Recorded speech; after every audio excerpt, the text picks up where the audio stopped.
Halo teman-teman, selamat datang di video kami kali ini. Pada video kali ini, kami dari kelompok 3 akan membahas tentang penjadwalan CPU, pengertian hingga contoh penerapan beberapa algoritma penjadwalan. Jadi, simak videonya sampai selesai ya. Penjadwalan CPU, materi kami itu ada satu, apa itu penjadwalan CPU? Kedua, penjelasan singkat beserta pembahasan soal. Apa itu penjadwalan prosesor?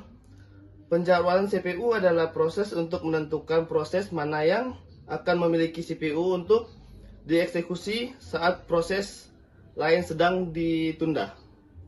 Pembahasan soal menggunakan algoritma FCFF, PSJF, NPSJF, HPRN, round robin.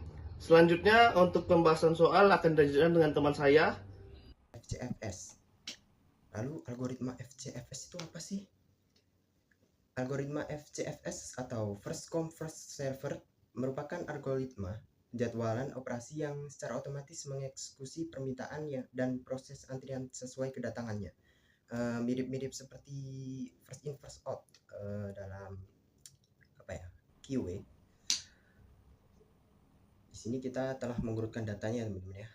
Jadi yang tiba pertama itu adalah P3 sama dengan 0, P5 sama dengan 1, P4 sama dengan 2, dan P2 sama dengan 2. Loh, di sini kok ada dua arifal, gimana caranya? Jadi kita cari yang berstemnya paling kecil teman-teman. Jadi P4 ini ternyata berstemnya paling kecil, jadi P4 ini didahulukan. Lalu ada P6 sama dengan 3, P1 sama dengan 4. Lanjut kita masuk ke grand chartnya. Jadi P3 bermula dari 0 berhenti di 5. Lalu P5 masuk ke proses P5 itu mulai di 5 berhenti di 11. Lalu masuk ke proses 4. Dia mulai di 11 berhenti di 14. Masuk ke proses 2. Dia mulai di 14 berhenti di 18. Lalu berlanjut lagi ke proses 6. Dia mulai di 18 dan berhenti di 20. Lalu berlanjut ke P1, proses terakhir. Dia bermula di 20, berhenti di 21. Lalu ini adalah data yang sudah kita masukkan teman-teman. Ada start time, finish time, dan runtime. Di sini kita akan menghitung runtime-nya, karena start time dan finish time tadi sudah dijelaskan di ground chart ya. Jadi runtime ini rumusnya finish time dikurangi arrival time guys. Jadi 5 dikurangi 0 sama dengan 5, 11 kurangi 1 sama dengan 10, 14 kurangi 2 sama dengan 12, 18 kurangi 2 sama dengan 16, 20 kurangi 3 sama dengan 17, 21 kurangi 4 sama dengan 17. Jadi di total runtime-nya. Lalu kita bagi dengan seluruh proses datanya. Proses datanya itu ada 6. Jadi kita jumlahkan 77, lalu kita bagi 6. Hasilnya adalah 12,83. Selanjutnya slide selanjutnya akan dipresentasikan oleh teman saya. Halo, di sini saya akan menjelaskan bagaimana pengerjaan PSJF dan apa itu PSJF. PSJF itu adalah singkatan dari Primitive Software Jobbers. Itu adalah algoritma penjadwalan CPU di mana dengan proses pengerjaan yang diambil dari burst time paling kecil, dan proses yang sedang berjalan bisa dihentikan jika ada proses baru yang memiliki waktu yang lebih kecil. Di sini saya dibantu dengan soal dan saya akan menjawab berdasarkan yang saya ketahui dan saya kerjakan di soal. Di sini kita memiliki 6 proses. Yang paling pertama adalah P1 dan paling terakhir adalah P6. Nah, namun P3 memiliki arrival time 0 dan burst time 5. Maka P3 ditaruh di paling awal. Seperti pada Gantt, P3 yang paling pertama. Nah, jika dilihat dari arrival time, seharusnya P5 itu menduduki posisi kedua setelah P3.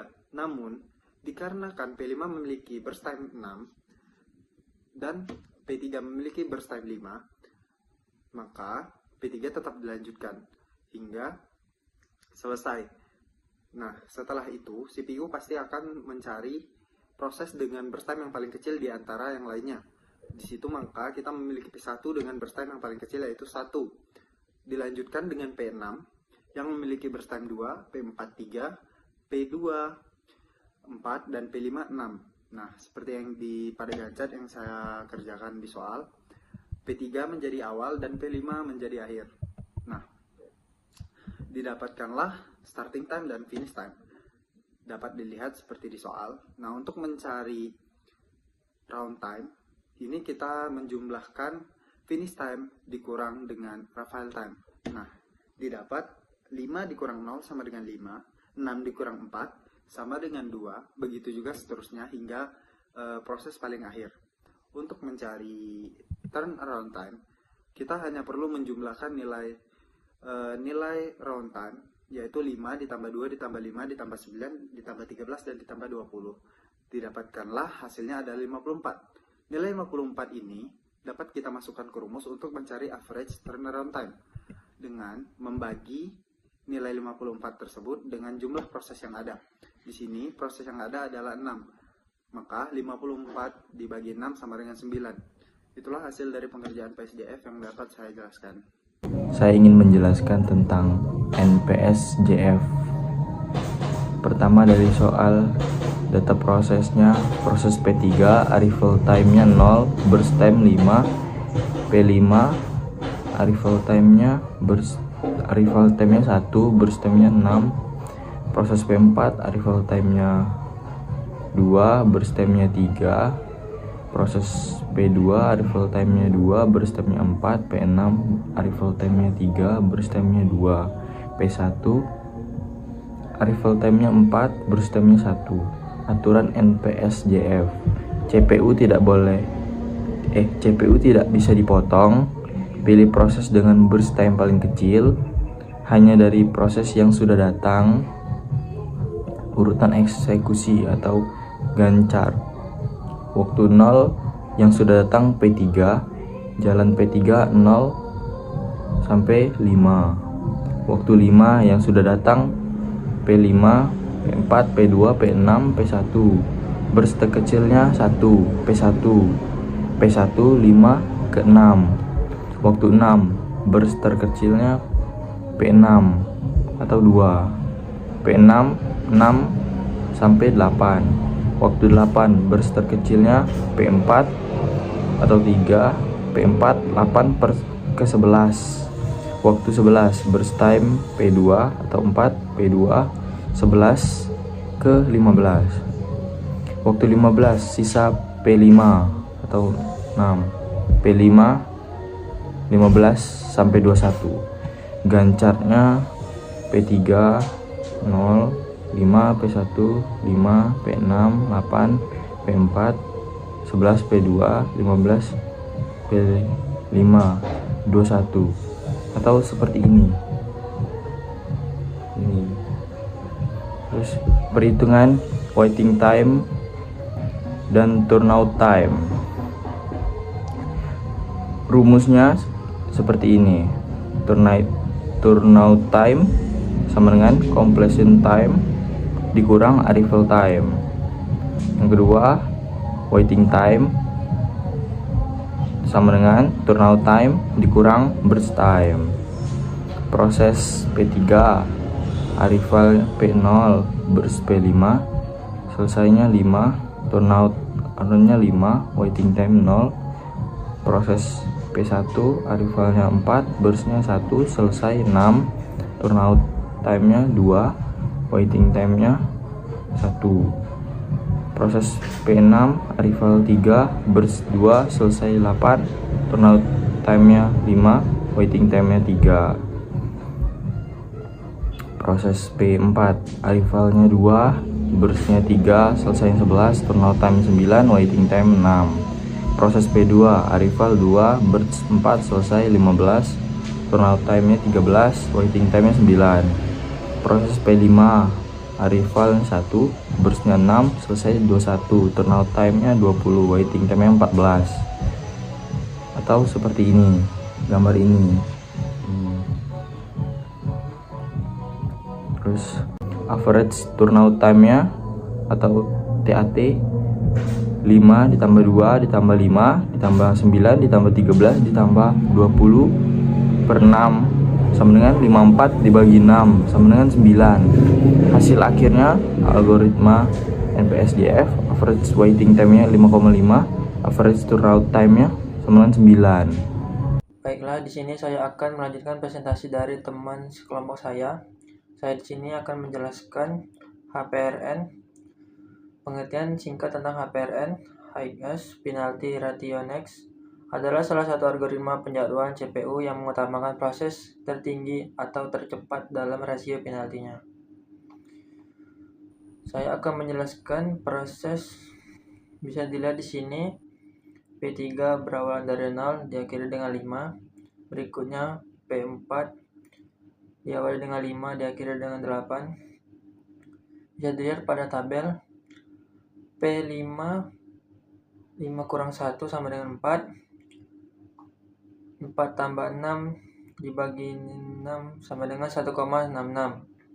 Proses P4 5 kurang 2 sama dengan 3. 3 tambah 3 dibagi 3 sama dengan 2. Berikutnya proses P2 5 dikurang 2 sama dengan 3. 3 ditambah 4 dibagi 4 sama dengan 1,75. P6 5 kurang 3 sama dengan 2. 2 ditambah 2 dibagi 2 sama dengan 2. Proses P1 5 dikurang 4 sama dengan 1. 1 tambah 1 dibagi 1 sama dengan 2. Berikutnya bisa dilihat P1 yang diawali dengan 8 diakhiri dengan 9 memiliki proses 8 dikurang 4 sama dengan 4. 4 ditambah 1 dibagi 5 sama dengan 5. Proses berikutnya P6 yang diawali dengan 9 diakhiri dengan 11. 9 dikurang 3 sama dengan 6. 6 ditambah 2 dibagi 2 sama dengan 8. Sama dengan 4, salah. Berikutnya P2 ini berawalan dari 11 diakhiri dengan 15. Prosesnya P2 11 dikurang 2 sama dengan 9. 9 ditambah 4 dibagi 4 sama dengan 3,25.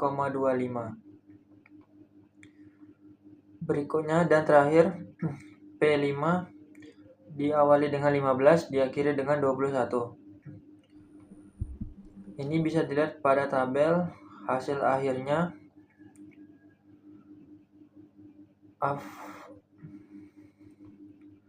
Ini memiliki kesimpulan akhir turnout time-nya atau TI 57. Sedangkan average waiting time atau TA-nya 57 dibagi 6 yaitu hasilnya 9,5. Baiklah, selanjutnya akan dilanjutkan oleh rekan kelompok saya. Round robin. Round robin adalah salah satu algoritma penjadwalan CPU yang paling sederhana dan sering digunakan dalam sistem operasi untuk multitasking. Untuk pengerjaannya, proses 3 start di 0 memiliki burst time 5 sisa 2. Berlanjut ke proses 5, start di 3 memiliki burst time 6 sisa 3. Dan di sini proses 3 selesai di 6.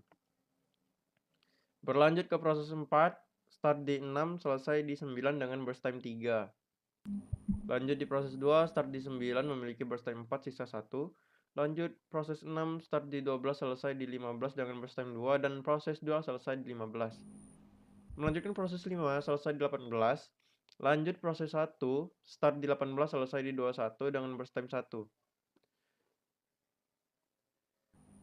Dan untuk semuanya, total semuanya, TI sama dengan 72 dan TA sama dengan 72 dibagi 6 sama dengan 12.